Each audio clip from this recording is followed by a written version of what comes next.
صدای زیبای ابوالفضل خیاط.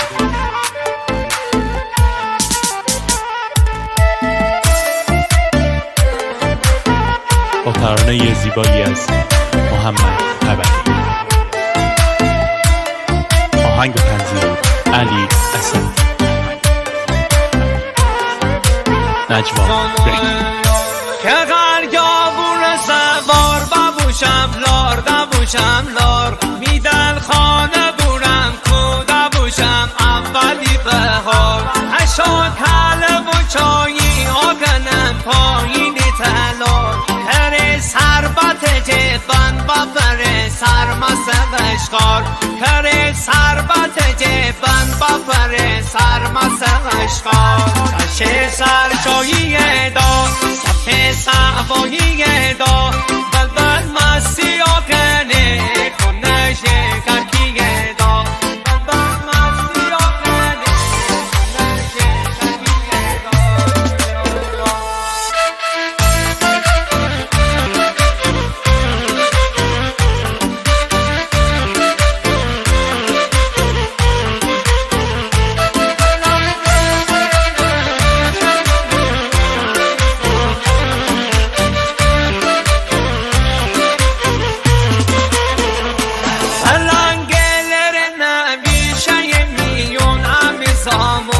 دل سراشومه هرچی بوشه هستم خواهون تیرنگ به غار زنه اینه نیشته همه ایوون شکا مستی ها کرده اینه دره همه میون شکا مستی ها کرده اینه دره همه میون تشه سرچایی دا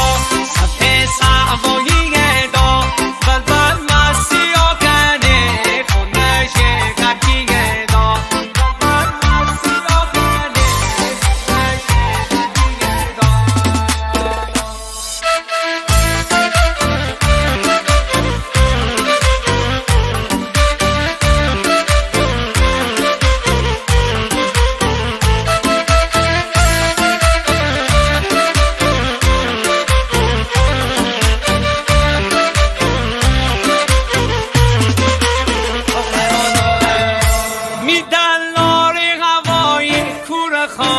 شور خانه میدن لاری هوایی کور خانه شور خانه آسمونی ستاره ماهی رنگ و رور خانه سوایی ببوشه بمین ما آفتابی سوره تلاره بنفه اون چمر منگور خانه